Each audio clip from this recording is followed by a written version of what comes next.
Hello gems, my name is Bushnell. If you're new to my channel, welcome. I hope you stay long enough to subscribe.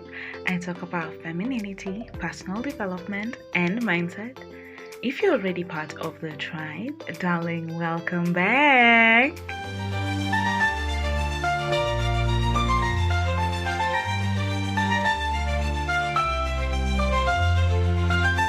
In this video, I'm going to share with you how to create or build a portfolio as a feminine lady, regardless of the career, so it's not stuck to corporate. I'm gonna just jump right into the video with learning.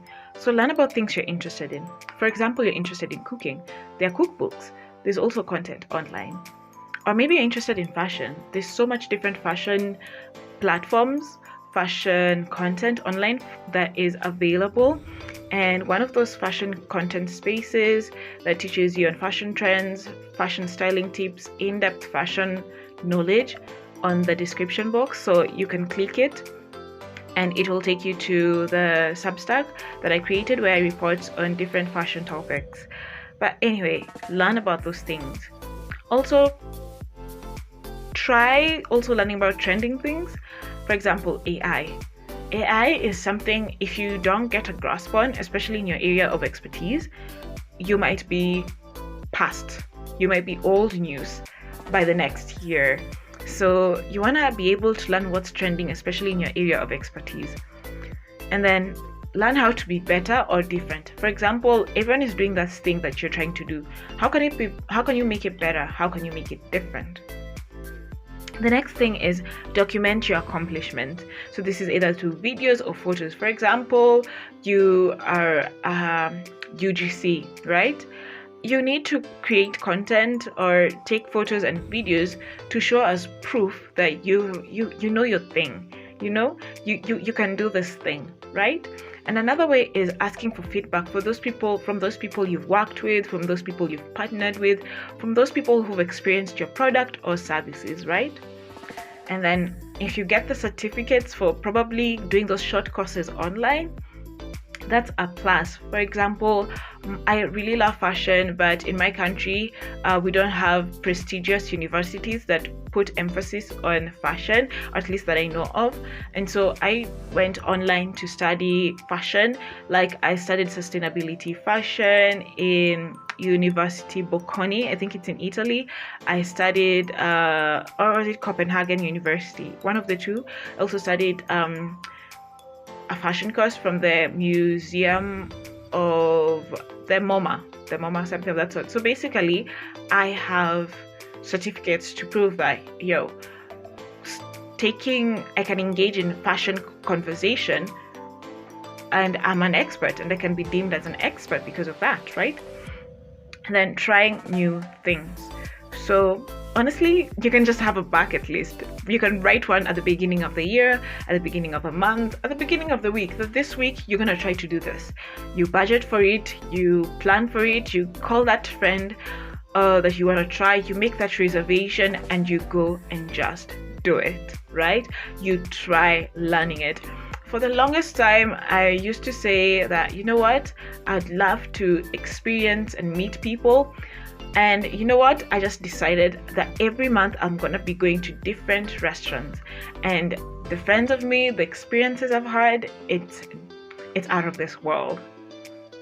The next bit is networking. So you want to go for events where you can get to meet people who are in your area and niche of expertise. Go for those expos. I'm sure they're also free ones. There are webinars as well. And then don't be the first one to leave. Make sure you converse with our persons that are in that event. And then follow and reach out online, in the sense that if there's this person that you like in your area of expertise, reach out to them on their comment section, on their DMs, follow them, and so that you can be learning, so that they can you can interact with them. There's a time I was into photography a lot, but as a model, and I remember reaching out to one photographer who I really love on his DMs, and I asked him, how do you edit your work? And he was so kind enough to share. Okay, and then share your work. Listen, Listen, you're too broke to be invincible, okay? So share your content to all your social media platforms with your family, with your friends, right? So this is that time to share your work. Don't be embarrassed about your work. Don't be embarrassed, girlfriend. The next point is refine your online presence. So curate your platforms to reflect your value, your style, and your expertise. And this is something I am currently doing because I don't want it to get to a point where what I say is different from what is seen online, right? So you want to make sure the pictures you're posting, the websites you follow, or the people you follow align to what it is you're presenting, okay? And finally, it is to cultivate a strong personal brand. Let me tell you, your reputation, the way you carry yourself, and how you interact with people are all in works to building your portfolio. If you're known as a mean person and negative Nancy, it will ruin all your accomplishments regardless. There's so many people who, like right now, Rachel Ziegler, because of her potty mouth, it has spoiled, or people are allegedly saying because of her potty mouth, the Disney woke movie Snow White, the remake, has tanked, right? It has made less money because of how Rachel Ziegler was just all over the place with her potty mouth.